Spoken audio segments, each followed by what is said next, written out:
Aquí está.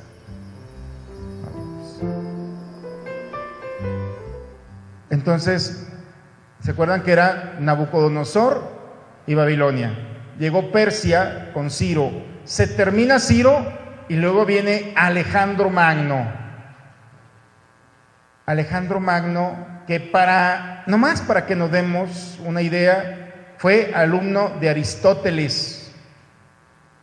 O sea, lo tuvo como su maestro, imagínense. Tenía de qué presumir. Entonces, todo desde los muy pequeño, a los 13 años, tenía a Aristóteles como su mentor.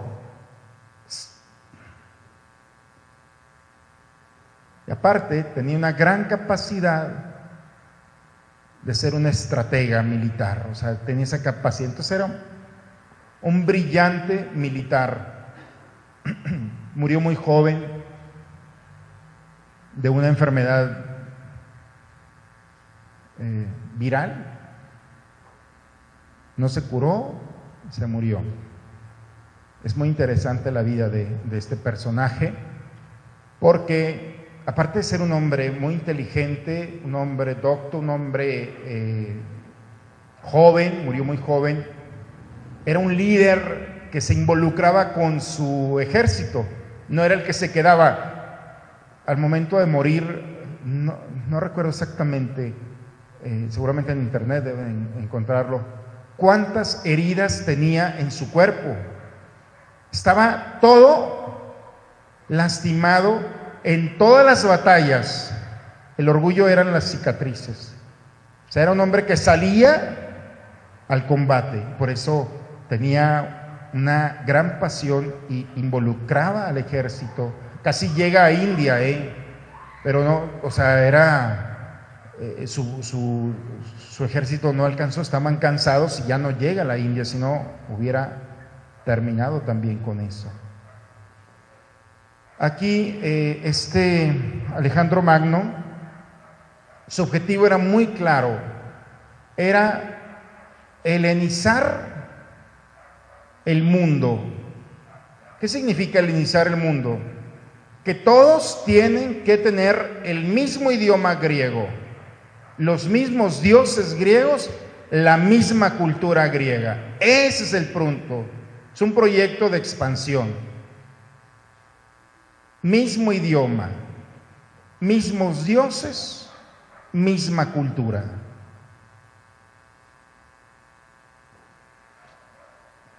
Parece algo inofensivo, pero es una forma que todavía la humanidad no sabía lo que venía,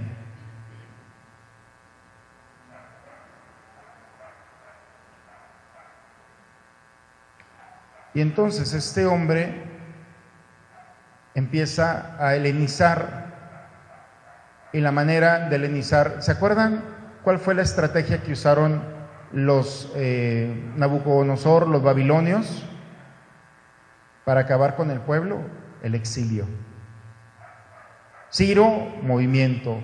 Todos los pueblos, los imperios anteriores a los griegos, era sacar gente. Y Alejandro Magno fue muy inteligente. No fue sacar gente. Tú puedes permanecer aquí. Lo único es que tienes que cambiar. Lo único, para permanecer aquí es muy tranquilo, no hay problema. Tú te vas a quedar en tu casa. Pero tu corazón es el que tiene que cambiar. Tus dioses, tu cultura, tu historia, tu forma de ser, es decir, eso es lo único que va a cambiar.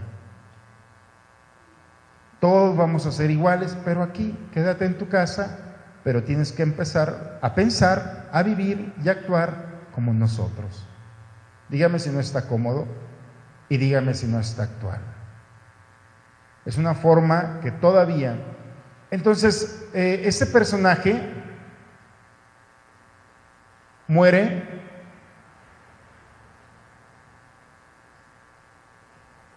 Esto. Y aparece aquí, aquí en Primero de Macabeos. Busquen el libro en su Biblia, Macabeos.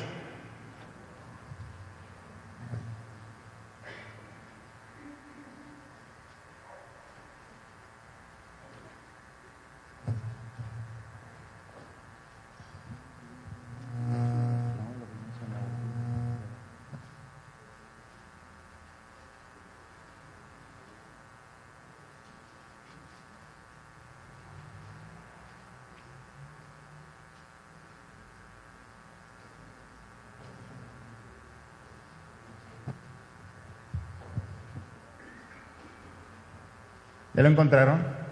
Es bien interesante que encuentren Macabeos. Los que no encuentren Macabeos es que no traen una Biblia católica. Así de sencillo.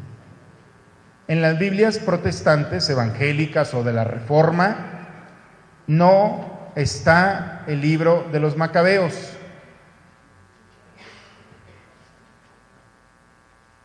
Y son 2 librotes, que es una historia.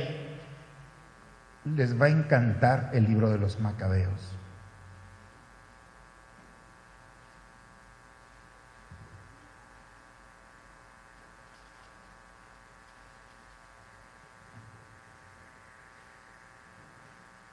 Entonces, estamos hablando de Alejandro Magno.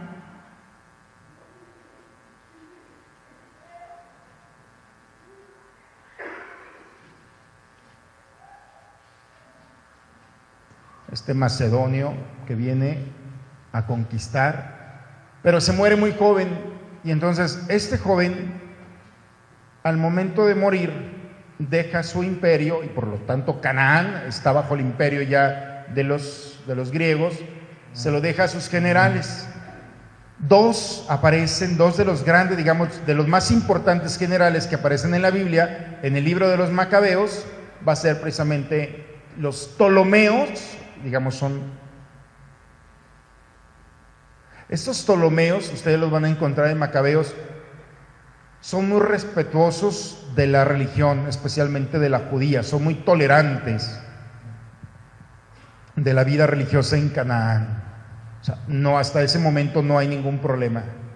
El problema es que el otro grupo que conquista Egipto son los Seleucidas. Van a encontrar ahí un personaje,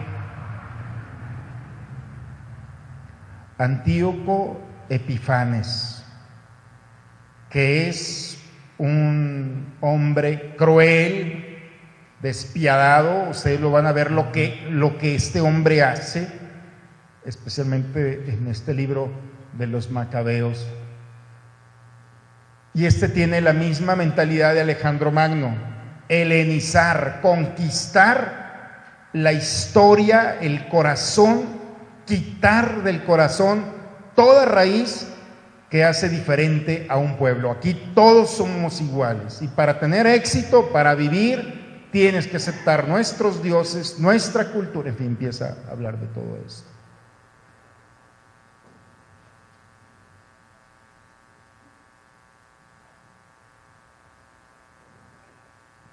Conquista, ustedes van a ver desde el primer capítulo de Macabeos, empiezan a leer Primera de Macabeos y van a descubrir todo lo que viene, es decir, de abajo hacia arriba, conquista Egipto y luego llega a Jerusalén y todo lo que incluye Jerusalén.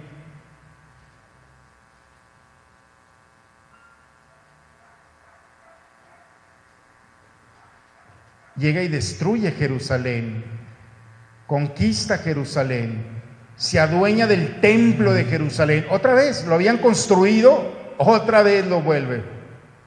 Y entonces, en el lugar más sagrado del templo de Jerusalén, hace sacrificios de cerdos. Entonces, el cerdo es el animal más impuro que hay para el judío. Pues allí sacrifica y transforma el templo de Israel, el de Dios, de Yahvé, en un templo pagano y pone una esfinge de los dioses griegos. Acabó con todo. La situación es que los judíos, muchos de ellos de Jerusalén, aceptaron la tradición, la propuesta de los griegos. Mientras no nos quiten nada, aceptaron y se incluyeron en este proyecto. Es que es muy fácil esto. Poco a poco te va ganando y no pasa nada y te conviertes en una persona que no eres.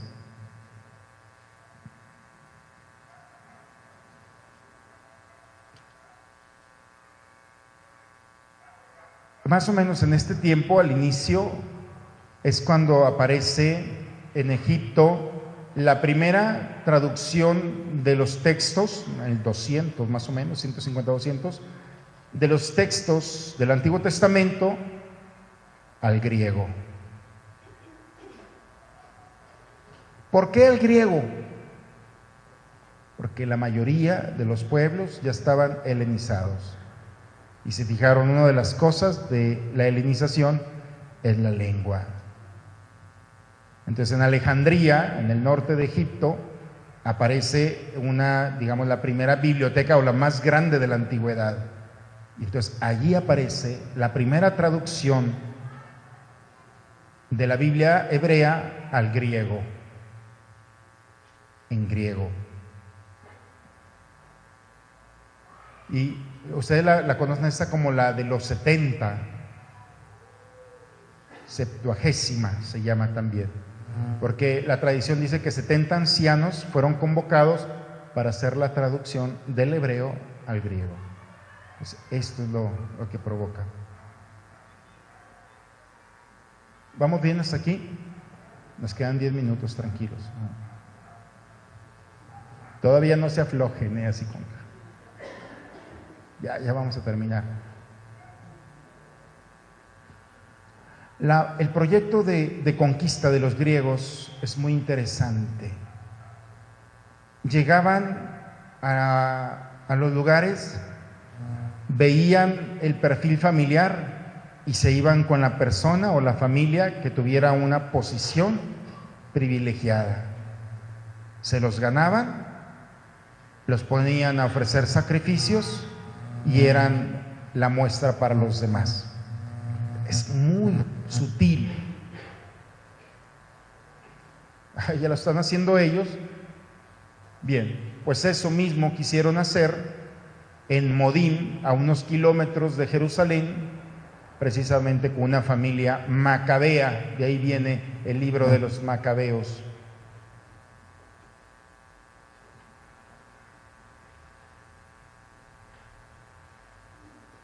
En Primera de Macabeos, en el capítulo 2, van a encontrar a Matatías.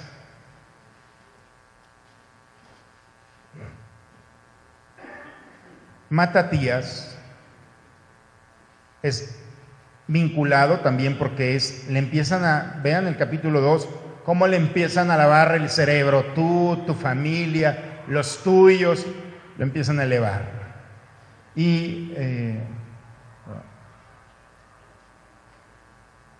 en el momento determinado, ahora sí, ya que eres nuestro, ofrece un sacrificio. La sorpresa que este hombre se levanta y dice: jamás. Nosotros, mi familia y yo, en el capítulo 2 lo van a encontrar, no estamos dispuestos a aceptar. Y entonces se levanta un judío y dice: bueno, si él no se levanta, yo voy. Y se acerca para hacer un sacrificio para los dioses, y Matatías, este anciano, va, saca su espada y ¿qué creen?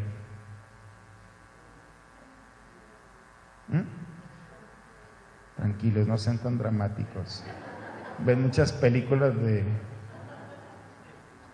bueno, ustedes lo van a ver allí lo que hace. Pero va y mata, sí, tiene razón, va y mata a ese judío por el celo de Dios.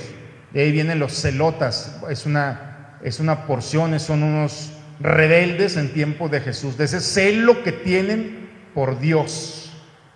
Por eso pensaron que Jesús era un celota en un momento determinado, un revolucionario que viene a defender todo aquello, a quitar todo aquello que no es de Dios. Entonces este hombre, y entonces a partir de aquí se hace la revuelta, que dura aproximadamente 25 años, 24 o 25 años, de la revuelta macabea. Los hijos, Judas Macabeo, que de ahí viene el nombre, su hermano, todos, ¿qué lograron estos? La independencia de Judá. Otra vez, los griegos no pudieron con el pueblo, con el celo, con la certeza de un Dios que estaba con ellos. Es muy interesante. Van a encontrar en Macabeos a un anciano, otro anciano que asesinan, que le dicen, ¿sabes qué? Ahora tú vas a hacer sacrificios. Dicen, no, hagan lo que quieran conmigo, porque si los jóvenes ven lo que van a hacer, lo que yo puedo hacer, también ellos lo van a hacer. Así es que se equivocaron de persona. Hay otra historia maravillosa de una madre que pierde a todos sus hijos allí delante de él.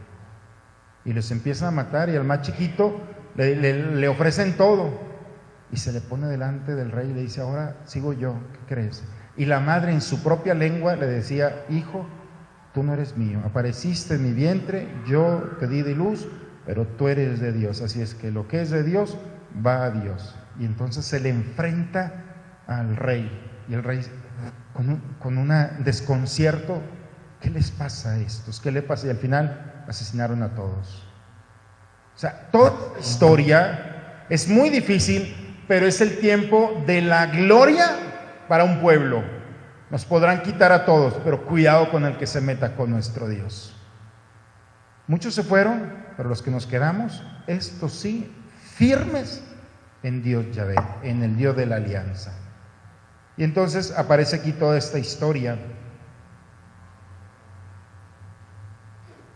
Y ahí nuevamente esta familia, esta revuelta, recuperan el templo. Ahí ustedes lo van a ver en estos libros. Recuperan el templo. Recuperando el templo, lo primero que hacen, bueno, todo lo que es Jerusalén, empiezan a reorganizarse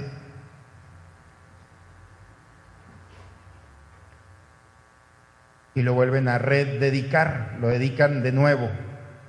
Y aquí es donde aparece un fenómeno extraño, que no tienen aceite para las velas, para los cirios, y por 8 días no se apagaron las velas, las velas que arden, no se apagan por una semana. Y de ahí aparece una nueva fiesta de la reedificación del templo que se le llama. Jesús va a hablar de esto, lo vamos a ver. La celebración, la fiesta de las luces, es en base a esto. El pueblo de Israel tiene una nueva fiesta aquí, la fiesta de las luces.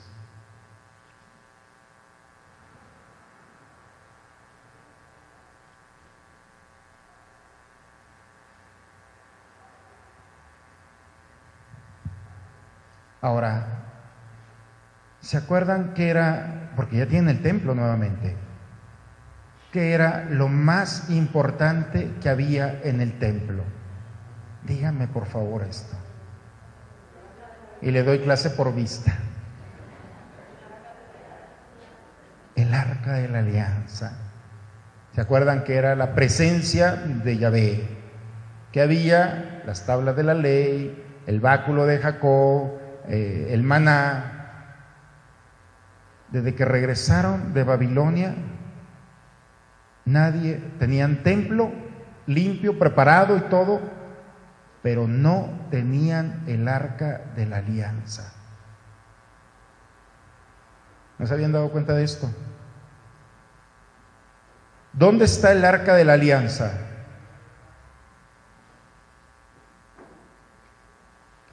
Pregúntele a Indiana Jones. Es el único que sabe. ¿No vieron la película? Pues, fuera de él, hasta este momento. Segunda de Macabeos, capítulo 4. Por eso nuestros hermanos protestantes no tienen respuesta para esto, porque no tienen el libro de los Macabeos. Pero no se los digan, por favor. Segunda de Macabeos, capítulo 4. No, claro, hay que decirlo. Es broma, pero... Entre todas las tradiciones que hay,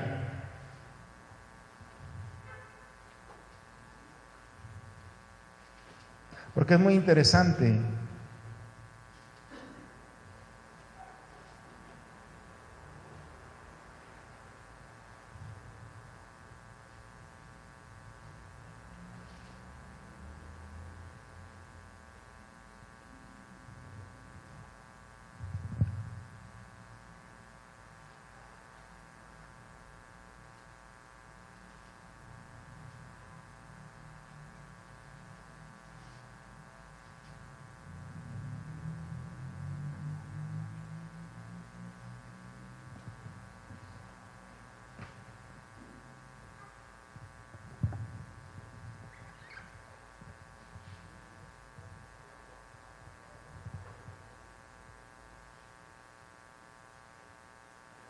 Bueno, ahí en el capítulo 4 van a descubrir que Jeremías escondió, es una de las tradiciones, el arca de la alianza. Ahí está, ustedes lo van a encontrar.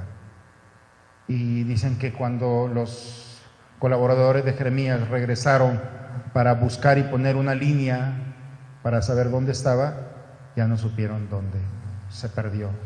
De ahí mismo dice que se manifestará hasta el final de los tiempos. O sea, el arca de la alianza está escondida, es una de las cosas. Otros dicen que Nabucodonosor, cuando vino y se llevó a todos, destruyó y quemó todo, y todo lo de oro se lo llevó a Babilonia. Otros que los quemó, pero la tradición más fiel, según Segunda de Macabeos, es que Jeremías lo escondió. Y ya, ahí está. ¿En dónde? En el monte de Moisés, el Nebo. Ahí es donde la tradición nos dice. Entonces, bueno, pues el templo de Israel tiene todo menos la figura del arca de la alianza. Finalmente, terminamos con los griegos. Como todo imperio, se viene abajo y llegan los romanos, que en tiempo de Jesús todavía estaba este imperio.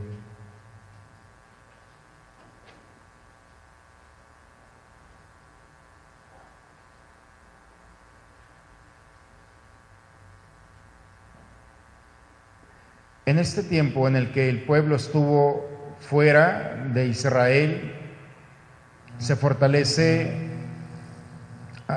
la sociedad cambia, los judíos cambian en el exilio, y lo que es muy importante, que era el templo, pero que como ya no tienen templo, empiezan los fariseos, y los fariseos y los escribas eran los maestros de la ley, y como ya no tenían templo, se reunían en pequeños grupos y en pequeñas casas, que le llamarán las sinagogas. Entonces, cuando nosotros llegamos a aquí, a los romanos, a este tiempo, entonces, digamos, una institución, no como el templo, pero sí con una gran presencia, son los fariseos, son las sinagogas, que es la reunión donde se estudia la doctrina, la Torá, la ley. Entonces podemos entender que hasta este punto tenemos tres líneas que se presentan. Primero, los griegos. Segundo, los que querían ser como los griegos y pensaron, los que se helenizaron. Y tercero, los que permanecieron fieles a Yahvé. Podemos ser, digamos, los tres grandes grupos que hay en este momento. Y entonces viene Roma y nos estamos encontrando ya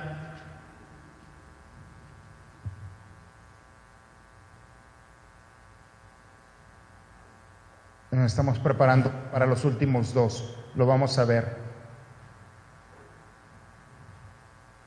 Fíjense, de todo Dios se vale, ¿eh? Ya nos quedan 2 minutitos. De todo Dios se vale. Por una parte, los griegos, con la manera de helenizar, aportaron algo muy interesante para la evangelización, para el camino de Dios. Era muy difícil antes llevar un mensaje por las diferentes lenguas que había en todos los grupos y tribus y formas sociales en las que había. Como se unificó el lenguaje, entonces el lenguaje de Yahvé fue más fácil. Entonces, a tal grado que fue un camino. Eso aportaron los griegos. Por eso dentro del error siempre hay algo de verdad. Siempre dentro de lo mal, siempre hay algo bueno. Siempre y Dios se vale de eso. Y vienen los romanos. Los romanos aportaron también muchísimas cosas, pero un aporte, si no el más grande, sí uno de los más importantes, son las vías, el internet de su tiempo, que son los caminos. Todavía hoy en día los ejes, no sé si alguien me puede corregir, pero tengo esa información, los ejes de los coches corresponden todavía a la mentalidad romana. porque antes los ejes de los coches tenían diferentes medidas, entonces los caminos eran muy difíciles porque uno era más, pero cuando unificaron los ejes, entonces las rodadas eran mucho más fáciles porque todo el mundo traía el mismo eje y fue más rápido. Por eso la conquista de los romanos fue más rápida, porque tenían ese privilegio de que los carros eran más veloces. Y entonces donde hay vías y donde hay caminos, hay también mensajeros. Y entonces ese fue el internet de su tiempo, la manera en la que se transmite, se viaja, se conducen los judíos y los cristianos, los primeros cristianos, fue el aporte.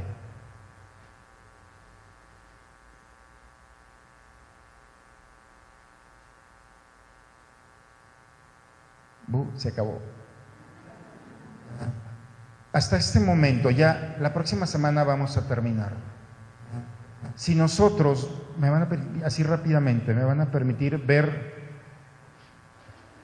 a partir de todo lo que hemos visto desde el mundo primitivo, con todo lo que lleva consigo, los patriarcas, el Egipto, el éxodo, la conquista, la monarquía, el reino, el regreso, todo esto que hemos visto. Si ustedes ven el mismo problema que tenían desde el libro del Génesis hasta el libro que llevamos a este momento, hay una constante en todos los personajes, la misma lucha de aquellos personajes es la misma lucha y esfuerzo de nosotros. Somos los personajes del día de hoy. La pregunta que hay de fondo en todo esta historia es, ¿cuál es? ¿Confías en mí? Cuando el pueblo ha dejado de confiar en Dios y se ha dejado contaminar por otros pueblos, ha llegado a dividirse, a lastimarse, a perder identidad, perdió todo.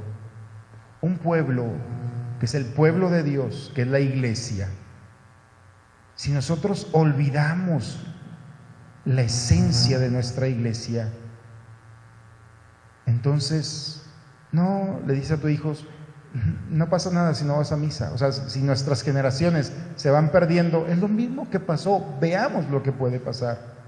Es la misma historia.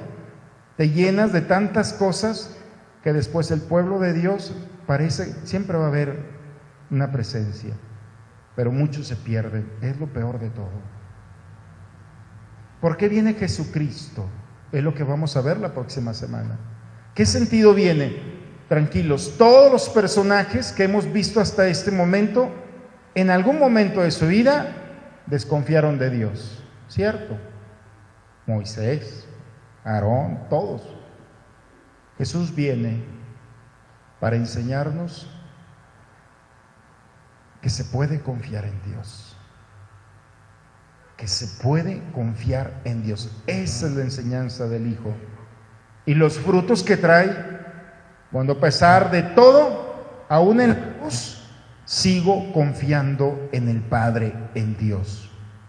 Entonces, la muerte más terrible, el sacrificio más terrible, el momento más terrible, con la confianza en Dios, se transforma en la resurrección. Ese es el punto. La cruz no es la última estación del Vía Crucis. Hay algo más. Esta es la historia que hemos visto hasta este momento. Lo único para poder resucitar es la fidelidad a Dios, y que tenemos que transmitirla a los demás. Muy bien. Bueno, pues entonces terminamos nuestra sesión y nos vemos, Dios mediante, la próxima semana para terminar nuestro proyecto de estas 8 sesiones. ¿Todo bien? Le doy la bendición para ir a casa.